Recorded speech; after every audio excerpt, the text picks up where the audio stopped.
The time Michael Jordan punched Steve Kerr. Dance me if you can. 내가 날아올 수 있다면 Dance me if you can. 따라와줄. Now, as we all know, Michael Jordan is the greatest player of all time. He's done things that, well, we've never really seen before. And he's always said that the reason why he was so good was because he was so determined. He was so motivated. But the real reason why was because he was so competitive. We all know that. Michael Jordan was by far the most competitive person I think I've ever seen, and the amount of stories I've heard, and I'm pretty sure you have too, of Michael Jordan and his competitive nature is just insane. Dance me if you can.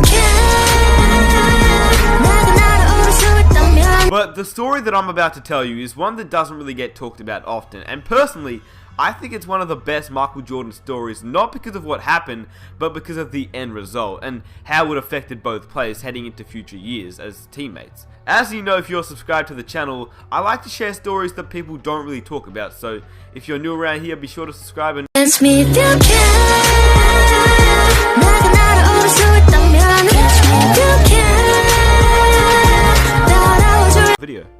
Now, it's known by many that teammates fight, but most fights that happen between teammates normally stay behind closed doors and eventually get leaked after the players are retired or just traded away. People can't honestly expect, myself and Shaq to be together for 20 years and not have an argument and not have a fight.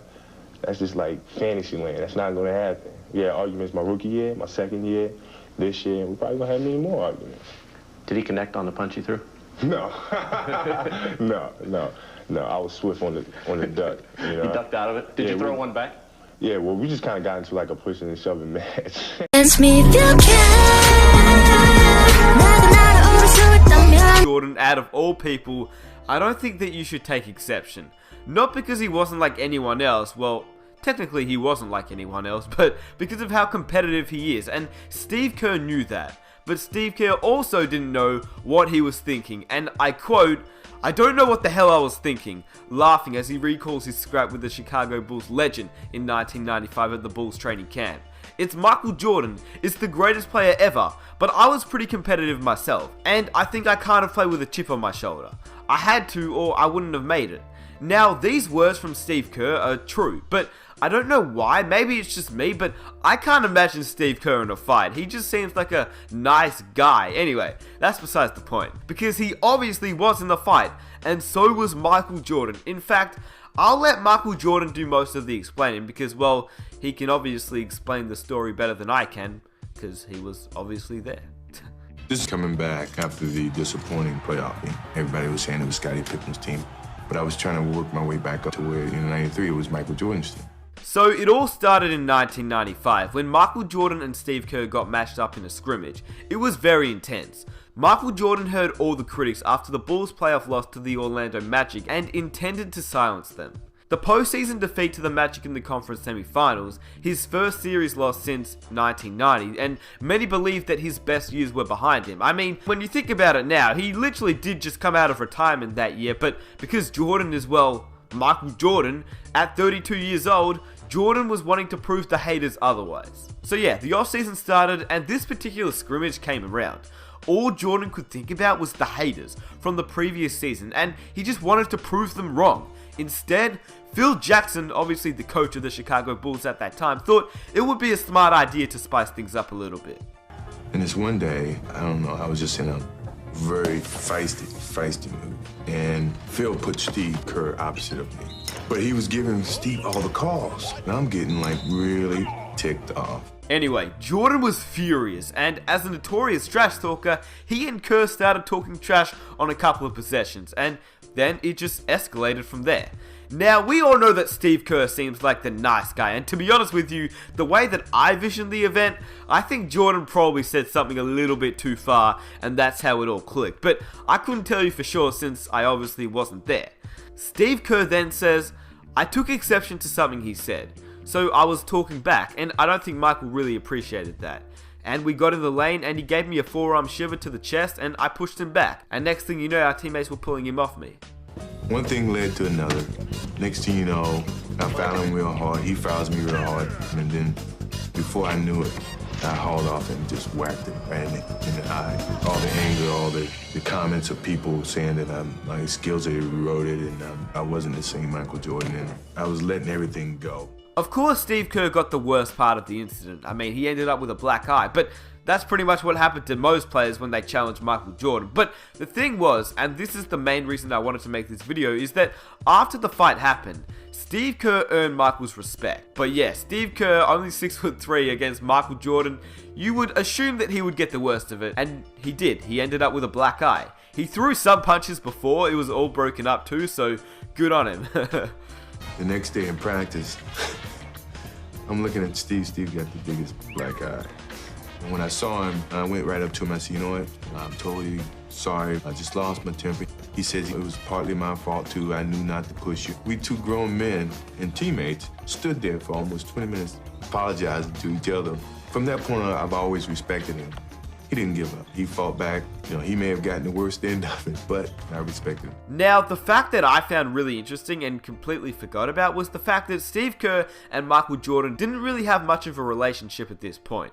They'd only played together for 2 months, so the fact that Steve Kerr actually retaliated to Michael meant that Steve Kerr most definitely made Jordan respect him from that night forward. Jordan explained after the incident that he apologized. And I called back to the Bulls practice facility, and they gave me Steve's phone number, and I got his answer machine. And I said, Steve, I am so sorry. My anger got the best of me. I really am trying to get myself back to where I once was, and it was just something that shouldn't have never happened, and I truly apologize for it. Now, the thing that I love about this whole story is what actually came up after the fight. I mean, we all know that Steve Kerr, as a man who was one of the nicest guys in the NBA landscape, but the fact that he protected himself was the right thing to do. He says that he was embarrassed by how he was being treated and he wasn't going to put up with it. He also said that it was a totally different relationship from that point on. There was also mutual respect, with Kerr feeling that Jordan trusted him on the court more in important situations, which we now know is obviously true. Just look at the time Jordan trusted Kerr to take the game winner in the 1997 NBA Finals. That's pretty crazy. He comes off, I'll be ready. 6 seconds, 5, Michael in traffic to Kerr, 15-footer.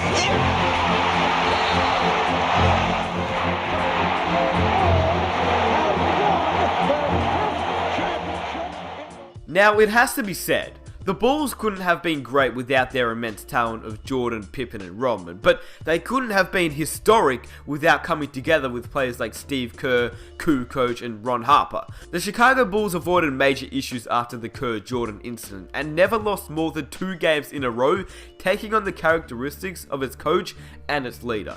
The same relentlessness that produced the training camp tussle led to arguably the best season of all time. After the incident, the Chicago Bulls finished with a 72-10 record, which lasted as the greatest record of all time until obviously the Golden State Warriors beat it. But I mean, the Bulls won a ring, so I still say it's the greatest record of all time. Now, from the NBA landscape and the outside world, from afar we don't really see what goes on in practices, and we're pretty much unaware of the little day-to-day arguments, but I can almost guarantee you that fights like this, maybe not to this extreme, but fights like this do happen a lot of the time, and it's not always a bad thing. It's just 2 players, 2 competitive players just getting into it, and I think it's honestly fine. I think we should maybe not hear more about it, but we should maybe sometimes get a little bit of insight from NBA players, because I think it's pretty cool hearing stories like this, and sometimes it can ultimately be the catalyst for creating tighter bonds, just like Michael Jordan and Steve Kerr. I honestly think that without the scuffle between Michael Jordan and Steve Kerr, the relationship between the 2 players probably wouldn't have been so strong. And I also want to mention the fact that Steve Kerr is probably one of the most genuine people in the basketball world, whereas Michael Jordan, no matter how great he was as a player, which I mean, he was obviously the greatest player of all time, he really wasn't the nicest bloke, and I'm pretty sure most of us know that. He was a great player, don't get me wrong. I'm not saying his basketball talent was not there. It was the greatest, he is the GOAT. But I'm saying, as a person, I don't think he was the nicest bloke, and that's just part of his nature. That's how he was. That's his competitive nature, and that's the reason why he was so good. That's just how he was. Ultra competitive. Ask me if you care. 나가 나를 오를 수 있다면 Ask me if you care.